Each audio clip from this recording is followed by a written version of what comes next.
maatiin hambaa tuubii baga nagaan gara YouTube kana keenyatti dhuftanii ani maqaan koo barsiisaa Naggasuu Gurmeessaatiin har'ammoo history kutaa salgaffaa unit 1 discipline of history and human evolution kan jedhu irratti part 2 saniif qabadhee dhiyaadheera. Yoo darbe keessatti part 1 irratti definition of history and the importance of history and the what we can say how is the relation between history and the other social sciences kan jedhu waliin ilaalle. Har'ammoo kallattiidhaan part 2 sources of history and the dating in history isin jiru qabadhee isin dhiyaadheera. Kanaaf YouTube keenya subscribe gochuudhaan jalqaba. Warri subscribe gootan immoo share comment gochuudhaan nu hordofaa jenna. Kanaaf kallattiin gara barnootaa keenyatti seenna. History grade 9 source of history. Source of history when you say source of history supported by evidence rising from sources. Gaafa history barreessinu madda yookiin immoo barreeffamni seenaa tokko maaliin deeggarama? By evidence. Evidence is rising from sources. So evidence, when you say historical evidences obtained from sources. So there is a proverb or saying there are no sources where there is no history. Kana mal jedha to indicate the importance of history sources. Mal jedhama there are no sources. Where there are no sources there is no history. Bakka maddi seenaan jirri seenaan hin jirudha. Kun maal agarsiisa? The importance of sources. That mean the work of historians supported by evidence. The work of historians especially must be based on source of history. As a result, where there are no sources, there is no history. This indicates the importance of history sources. According to historians, history sources are divided into two broad groups. These are primary sources and secondary sources. Kanafi maddoonni seenaa yookiin immoo history evidences kan jennu kun madda seenaa kan jennu bakka lamatti qoodamu. Isaan kunis primary source madda seenaa sadarkaa tokkoffaa, secondary source madda seenaa sadarkaa lammaffaa jedhamuudhaan bakka lamatti qoodamu. Kanaaf historians uses two types of sources jechuu dandeenya. Primary source and the secondary source. Now let us see the difference between primary source and the secondary sources. Primary sources are sources that are original materials that have direct relation to the events they describe. Kana primary source gaafa jennu original materials kan ta'an kallattiidhaan wanta ibsan kan ibsan that have direct relation to the events they describe both in time and space. Waan ibsan sana kallattiin ibsu. Bakkaanis yeroodhaanis kallattiin ibsu waan ta'eef kana primary sources are original materials, not the second hand materials, first hand materials isaan kun that have direct relation to the events they describe. This known as primary sources. Examples of primary sources are monuments. Monuments sometimes used are primary source. Monument gaafa jennu yeroo hundaa akkamitti fayyadamuu dandeenya? Primary source itti. Hambaawwan kan akka siidaa garaagaraa hawultii kan jedhamu kana maal ta'e fayyada? Primary source. It indicate directly about the event or about that person. This means primary source. Tools, especially meeshaawwan garaagaraa primary source dha. Ornaments kan jennu kun example of primary source dha. It indicate about the direct evidence about that event or what we can say about society or culture of certain society. This one is ornament, secondary source. Artifacts. Artifacts also another example of secondary source.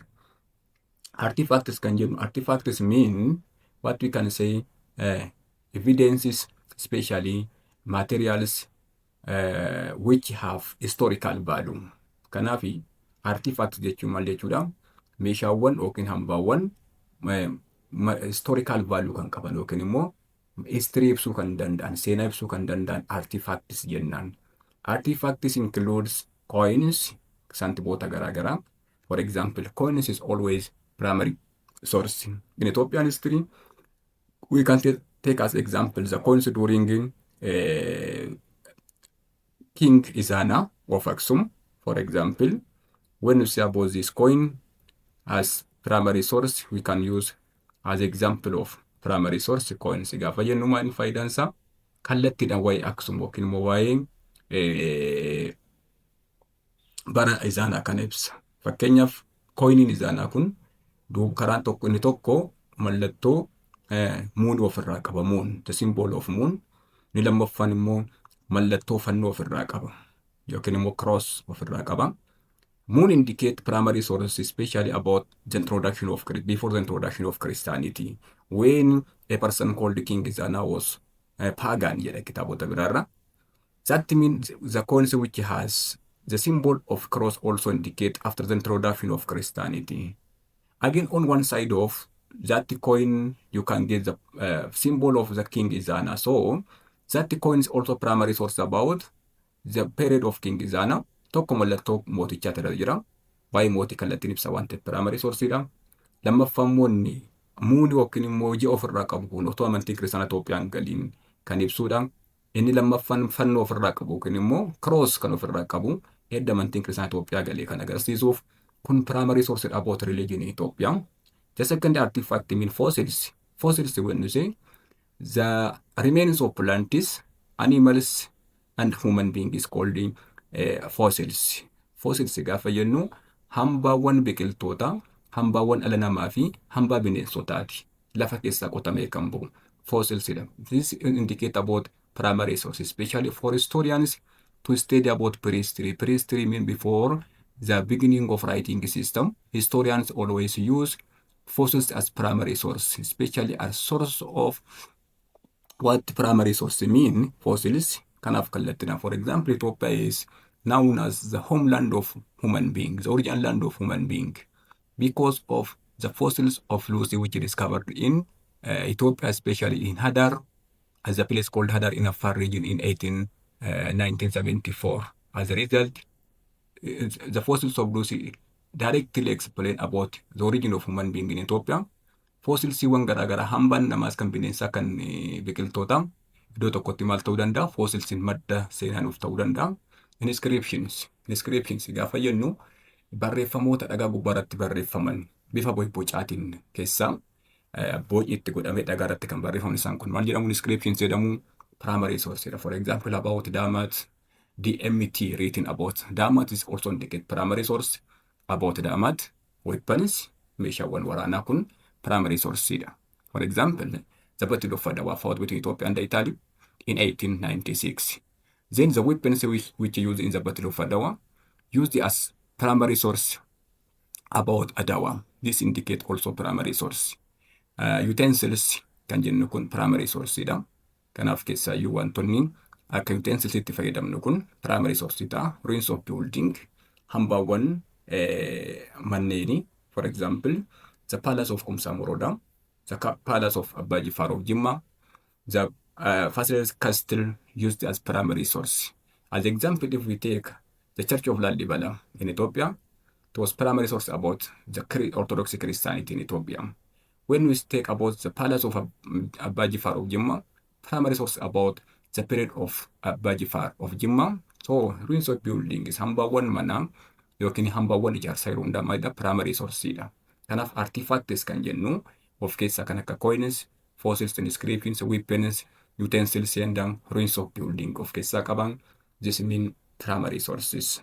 Again, another example of primary source mean written materials. Written materials that mean handwritten materials kan harkaan barreessan. That materials you can get in office or in different bureau or offices. That mean barreeffamoonni bureau argan. For example, primary source about agriculture we can get from agricultural bureau. This also called in manuscripts, written materials. Manuscripts or handwritten materials kan jennuun kana. Again, chronicles. Chronicles also written materials. Primary source. Chronicles when you say history of kings. Chronicles when you say seenaa moototaati. Seenaa moototaa kan barreeffamu. For example, the history of Lejiyyaasuu indicate primary source about Lejiyyaasuu. Chronicles which written by chroniclers. Keessa Itoophiyaa keessatti chronicles kan barreessaniin chroniclers warra jennuun kana primary source. Diaries also example of primary source. Diaries gaafa namni tokko seenaa isaa guyyaa guyyaa barreeffatee lafa kaawwate. Seenaa guyyaa guyyaa namicha sanaan kan barreeffamu diary. This indicate example of written materials under primary source. Letters also example of primary source. Letters xalaawwan garaagaraa primary source dha. Minutes also example of primary source. Minute kan jennu kana Barruu qaboo kan jennu kan yookiin immoo yaa'ii qaboo kan jennu kun maalidha? Example of primary source dha. Code of laws. Code of laws. Example of primary source. Heerri tokko yookiin immoo inni kun primary source dha. The court records keessaayyuu barreeffama namni murtii keessatti argannu primary source dha. Administrative files kan jennuun kana. Waajjira barnootaa ta'uu danda'a. Waajjira qonnaa ta'uu danda'a. Waajjira faayinaansii ta'uu danda'a. Barreeffamoonni biiroo keessatti argaman kuni primary source dha. Both that office is also administrative files. Bulchiinsa irratti kan argamu. Travel documents. Isaan kun immoo dokumentiiwwan namni ittiin socho'u primary source dha. This one is example of primary source. Underwritten materials. Photographs also example of primary source. Suurri namaa tokko primary source dha. Namaaf. For example, the photograph of Haacaaluu Hundeessaa also primary source about Haacaaluu Hundeessaa. The photograph of Kumsaa Morodaa also example about primary source about Kumsaa Morodaa. The example of photographs. Photographoonni garaagaraa kan namaas ta'e kan wanta kan bakkaa ta'uu danda'a place or what we can say person and others example of primary source dha. Maps. Kaartaan biyya tokko yookiin kaartaan primary source dha. Waa'ee biyya sanaaf, waa'ee eventii sanaaf. The map of Ethiopia also primary source. Video is not all videos. Video hundi otoo hin taane historical videos. For example, the video which recorded during the Battle of Adawa, which indicate about the participation of Ethiopians and the Italians in that war. This video also called video about Adawa. So primary source about Adawa. Not all video, historical video yeroo baay'ee. Audio visuals materials. Keessaayyuu wanta gurraan dhageenyu waraabamee kan jiru primary source dha. Records sagalee waraabamee jiru hunduu example of primary source dha. So primary source example isaan kana yoo ta'u. The second one is secondary sources. When suppose secondary sources derived from primary source, not original materials. Not original materials, they obtained from primary sources. Reaccount of primary sources. So they provide us with second-hand or indirect information. This means secondary sources. Secondary sources yookiin madda seenaa sadarkaa lammaffaa jennu derived from primary sources. Maalirraa fudhatamani? Yookiin maalirraa fudhatamu yeroo baay'ee primary sources irraa fudhatamu. Kanaaf they provide us with second-hand madda lammaffaadha yookiin indirect information nuuf fidu. Example of secondary source. Kanaaf what is the difference primary and secondary source? Primary sources are direct. They have direct indirecting relation to the event they describe both in time and space. But secondary sources have no direct relation to the event they describe both in time and space. That means reaccount of primary sources. Maalirraa fudhatamu? Primary sources irraa fudhatamu. Wantiif direct relation hin qaban isaan kuni. They provide us second hand or indirect information kan nuuf fidan isaan kuni. Examples of secondary sources are articles. Articloonni garaagaraa example of secondary sources dha. Books keessaayyuu kitaabonni barreeffaman kitaabonni garaagaraa secondary sources dha. Namni barreesse sun primary source gubbaa dhaabbateera. For the writer it may be what primary source dha. But for the readers books always secondary sources. Namicha kitaaba barreessuuf kan inni irra dhaabbatee barreessu maddisaa primary source ta'uu danda'a. Garuu kitaabni kun nama biraatiin barreeffamee namoota dubbisan bira gaafa ga'u secondary source ta'a. Secondary source that means second information obtained from primary source dha. Waan ta'eef books also example of secondary sources. Textbook. Your grade 9 textbook is example of secondary source. Biographies. Biographiidhaaf yeroo baay'ee we confused with biography and diaries. Diaariin jechuun isa dura jalqaba under primary source. Namni ofiisaatiif day to day history, day to day life experience isaa barreeffatee lafa kaawwate diaarii ta'a. Biography mean the history of somebody which written by another person. Seenaan nama tokkoo kan nama tokkoo ta'e nama biraa ta'e yoo barreeffameef this known as biography. Example of secondary source. Kanaaf namni tokko nama beekamaa tokko nama biraa ta'e yoo barreeffamu. For example, the history of artist someone written by another is friend is also secondary source. Keessaayyuu kan akka seenaan nama tokko seenaa biraati yoo barreeffamu inni kun maal ta'a? Secondary source ta'a. Namichi immoo ofiisatti barreeffatee lafa kaawwate maal ta'a? Secondary source ta'a waan ta'eef primary source ta'a diaarii ta'a namni ofii barreeffatee lafa kaawwate. Namni biraan hoo isa barreesse biography ta'a secondary source ta'a. Again oral tradition also example of secondary source. Kitaabni kutaa 9 oral tradition secondary source jedha. But oral tradition could be both primary and secondary source. Seenaa keetti immoo oral traditions when you say information historical so transmitted by word of mouth from one generation to the next. Kanaaf secondary source yeroo baay'ee the oral tradition kan jennu inni informationiiwwan dhaloota dhalootatti afaaniin darbanidha. Not written kan hin barreeffamne. Isaan kun garuu yeroo baay'ee lamaan ta'uu danda'u. Secondary sources ta'uu danda'u, primary sources ta'uu danda'a. Secondary source gaaf kam ta'u? When it is hearsay. Hearsay gaafa jennu namni tokko nama biraadha dhaga'e yoo dabarse kun maal ta'a? Hearsay yookiin immoo secondary source ta'a. When direct eyewitness account. Namni tokko immoo kallattiidhaan argee namni sun yoo argee nutti himate namicha sanarraa gaafa dhageenyu kallattiidhaan secondary source dha. Primary source dha. Kanaaf oral tradition could be both primary and secondary source.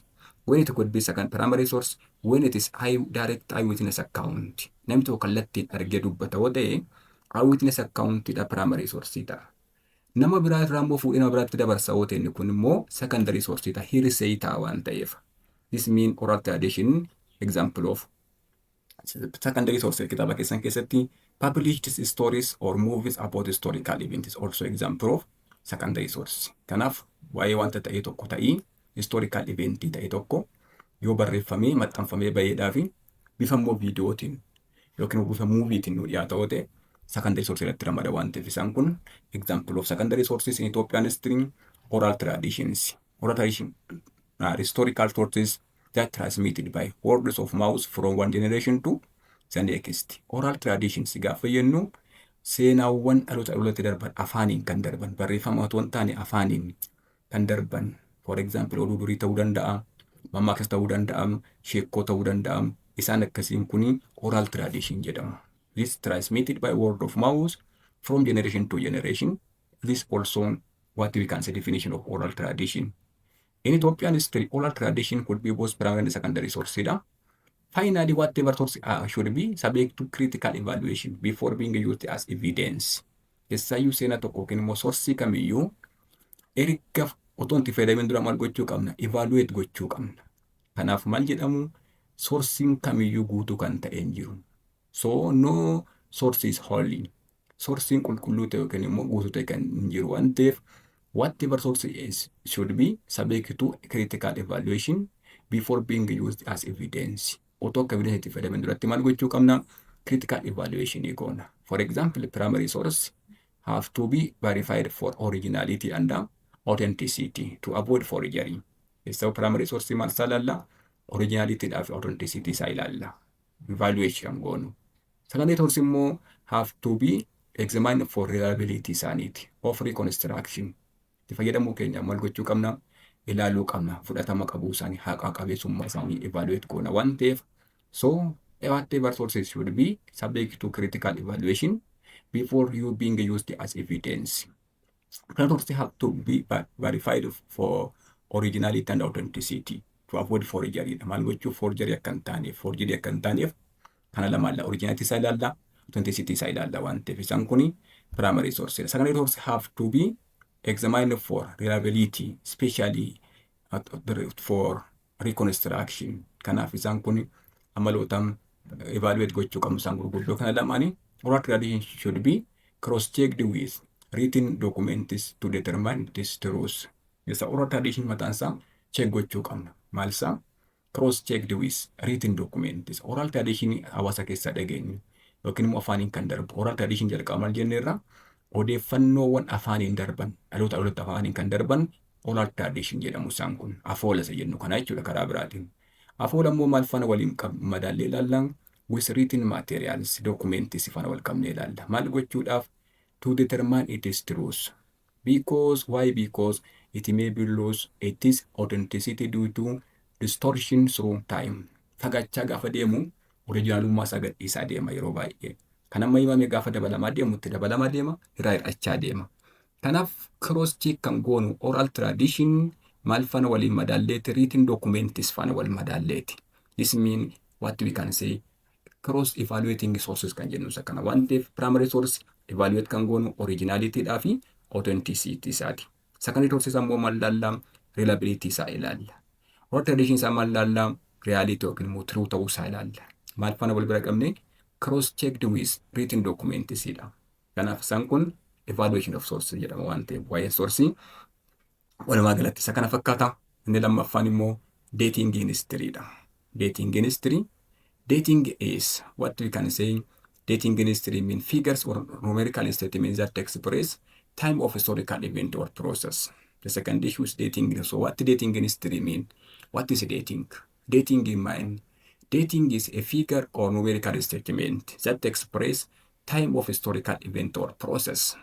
Kanaaf dating gaafa jennu fakkiidhaan yookiin immoo sirna numerical statement lakkoofsaan kan keenyu that express time of historical event or process kan keenyu.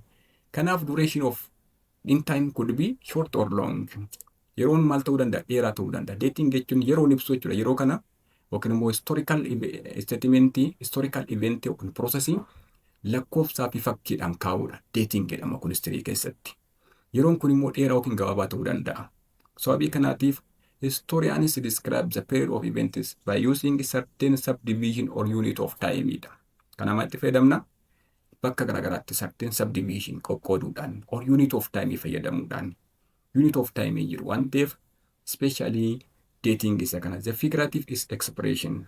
Gaafa nu express the exact date on which event occurred. Figurative expression gaafa jennu express exact date or event on which event occurred. Kanaaf gaafa ta'iin tokko ta'e, yeroo ta'iin tokko ta'e, gaafa keenya nu kun maal jedhama? Figurative expression jedhama. Exact date isaa keenya yoo ta'e.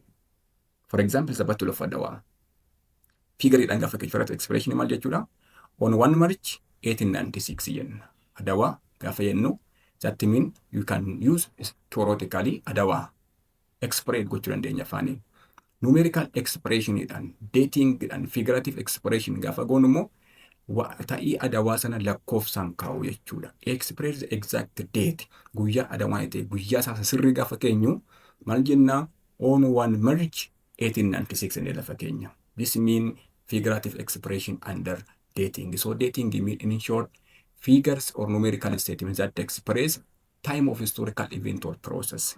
Kanaaf kallattii ta'ee tokko historical event process ta'e kan adeemsa deemame kana figuriidhaaf yookiin immoo lakkoofsaadhaaf numerical statementiin bifa lakkoofsaatiin yookiin immoo jechaan gaafa ibsanu this known as what dating in history. Dating irratti immoo figurative expression hin jira. Figurative expression mean in short putting the exact date of events in history. For example, the Battle of Adawaa, the Battle of HAMBAA, the Battle of HAMBAA jechuu dandeenya. The Battle of Adawaa gaafa inni figurative expression gaafa goonu on 1 March 1896 jenna. The Battle of HAMBAA gaafa inni immoo on especially we can say in 1529 jechuu dandeenya. Guyyaa isaa beekne sirriitti lafa keenya waan ta'eef figurative expression dha waan ta'eef isaan kun dating in history dha. Kan biraan dating in history is expressed in numerical statement such as decade. In dating in history is expressed in numerical statement. For example, decade jennaan waggaa 10 jechuudha. Numerical statement figurative jechuun exact date isaa kaa'uudha. Expression gaafa goonu exact date isaa gaafa keenyu figurative expression dha. Dating in history immoo maaliin kenna? Numerical statement gaafa jennu immoo unitiidhaan ibsuudhaan. Fakkeenyaaf decade gaafa jennu maal jechuudha? A period of 10 years jechuudha. This indicate numerical statement. Numerical statement in history dha. For example, decade gaafa jennu a period of 10 years. Waggaan kudhan maal jedhama? History keessatti decade jedhama. For example, 1800 up to 1809. The first decade of the 19th century jennaan. 1800 up to 1809 is the first decade of the 19th century. Another example, a period of century mean a period of 1000 years, 100 years. Kanaaf adeemsa waggaa kudhan immoo maal jedhama? It is known as century. Century jechuun waggaa dhibba, decade jechuun waggaa kudhan. For example, when it's expressed in a century, 1700 up to 1799 mean yes is known as 18th century jennaan. Jarraa 17ffaadha kun. Fakkeenyaaf decade a period of 10 years dha. 1700 kaasee 1800 kaasee 1800 first decade. Fakkeenyaaf immoo iddoo kanatti we can use fakkeenyaaf 15 yoo jenneeni akka wanti akka gaafa dandeenyu. For example, arounding 18 in history 1830 up to in history 1830 up to keessayyuu 1839 1839 kana maal jennee fakkeenya dikkeediidhaani the fourth decade of the 19th century jennaan kana. The fourth decade of the 19th century. This means what you can decade a period of 10 years. Keessayyuu 0 up to 9 first decade. Jaarraa 16 fakkeenyaa fi jaarraa 16 first decade of the 15th century jechuudhaaf the 16th century jechuudhaaf meeqarraa kana 1500 irraa kaa'amne hanga 1509tti.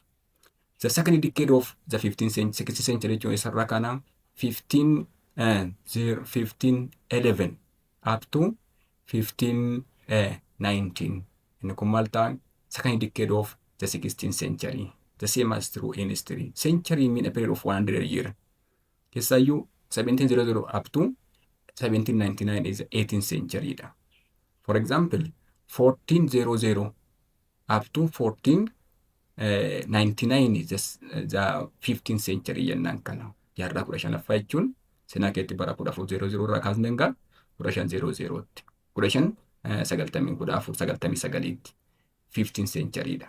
Jaarraa 19ffaa gaafa immoo isarraa kana 1800 irraa kaafnee hanga 1899 jaarraa 19ffaa. 20th century gaafa immoo isarraa kaafna from 20th century mean 1900 up to 1999 as example. Now we are in the 21st century.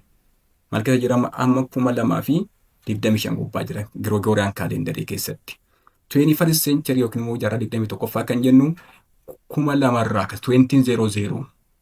2000 irraa kaafnee hanga 2099 tti maal jedhama kun 21st century yookiin immoo jaarraa 21ffaadha.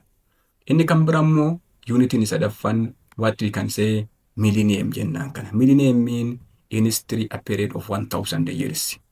Waggaa 1000 immoo millennium jennaan. For example, from 1000 to 1999 are called the second millennium. Millennium lammaffaa jenna. 1000 irraa kaafnee hanga 1000 fi 999 yookiin immoo 1999 tti kan jiru. Kanaaf isaan kun maanni millennium mean a period of 1000 years. For example, second millennium, first millennium, third millennium, fifth millennium jennaan. Kanaaf keessayyuu 0 up to, in this case 0 up to 999. 999 in history is called in history first millennium. Kanaaf maal jennaani? First millennium jenneeni fayyadamuu dandeenya.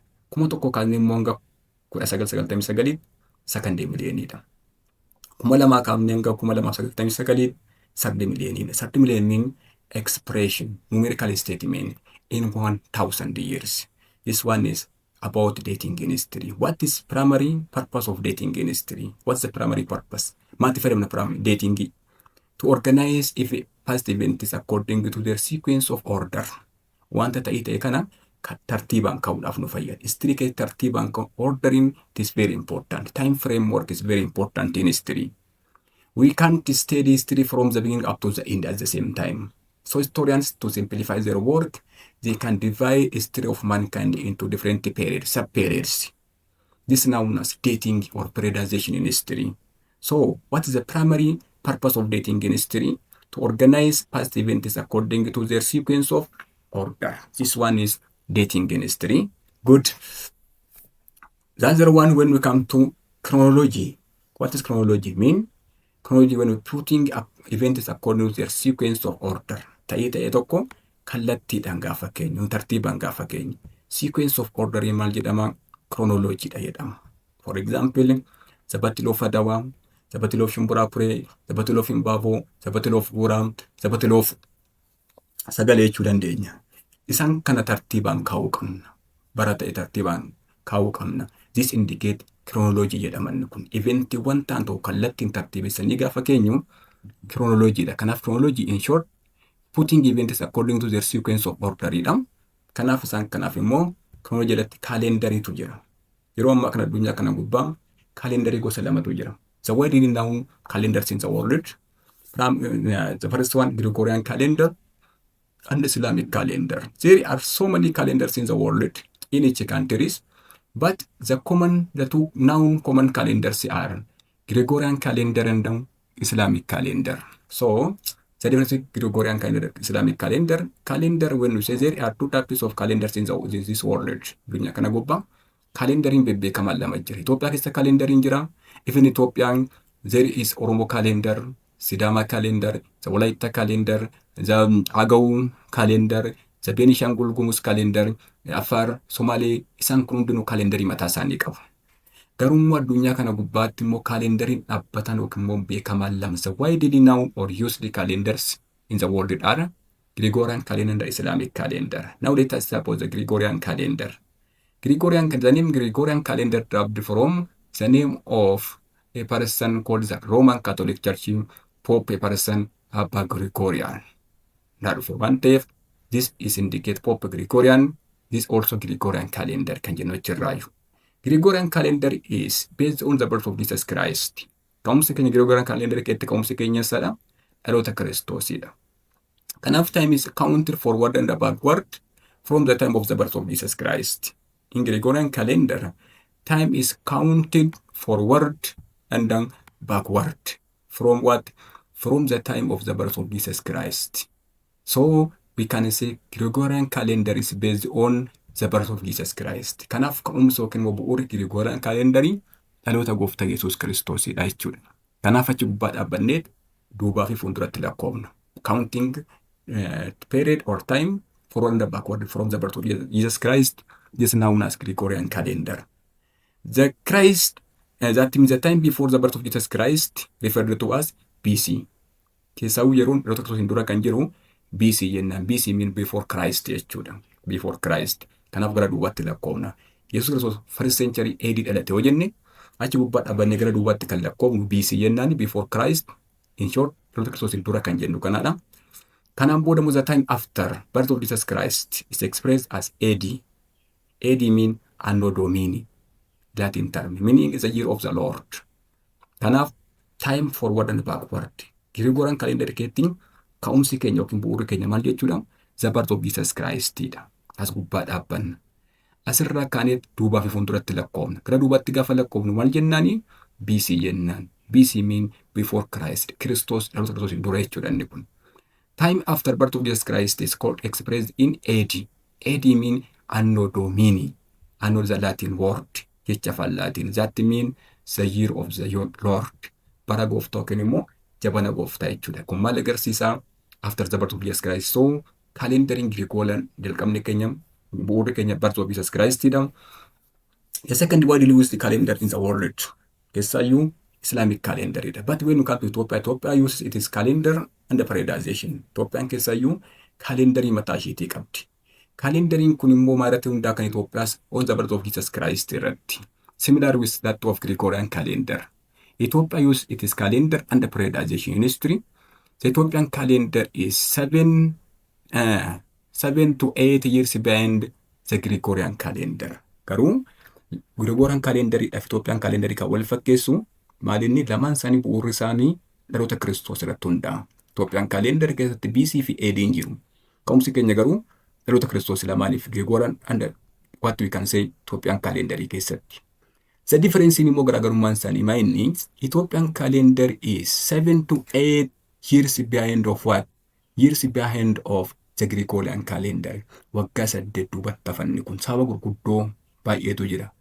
Inni tokko maal jedhama? Ethiopians heard about the birth of Jesus Christ after 8 years or 7 years jedhama. Itoophiyaan waggaa 8tiif guyyaa 8 akkasumas immoo kan ishiin duubatti hafte waggaa 8 yookiin waggaa 7 maaliidhaafi dhaloota Kiristoos dhalachuusaa edda warri kan dhaga'anii keessa Awurooppiyaan warra dhaga'anii booda waggaa 8 booda dhageesseedha. Sababni evidensiin garaagaraas jira. Yoo beekamu baate iyyuu garuu Itoophiyaan kan ishiin duubatti haftee waggaa 7 yookiin waggaa 8 from Gregorian calendar because what already mentioned sababa isa kana ta'uu danda'a. The second widely used calendar in the world also the Islamic calendar. The Islamic calendar is based on the event called Hijrah. Hijiraa to count time forward and backward. Akkuma jalqabeen dhaloota Kiristoos keessa Gregorian calendar keessatti ka'umsi keenya dhaloota Kiristoos gubbaa dhaabbanneeti yeroo duubaa fi fuulduratti lakkoofna. BC and AD jennaan isa kana. Islamic calendar keessatti immoo ka'umsi keenya maalidha? The event called Hijra. Hijra mean the flight of Prophet Muhammad and his early followers from the town of Makkah to Medina in 622 AD. Because of this, 622 known as what? The first year in the Islamic calendar. Kanaaf ka'umsi keenya immoo eventiin guddaan Islamic calendar maalidha? Hijiraadha. Hijira jechuun immoo yerootti Prophet Muhammad yookiin immoo Nabiyyuu Muhammad nageenya Rabbii isaan irraa jiraatu Makkaarraa gara Madiinaatti gaafa isaan godaananidha inni kun. This known as what? Hijira jedhaman kun. Hijiraan gaafa inni was the flight of Prophet Muhammad and his followers from Makkah to Medina in 622. So ka'umsi keenya ammaaf maal ta'a jechuudha?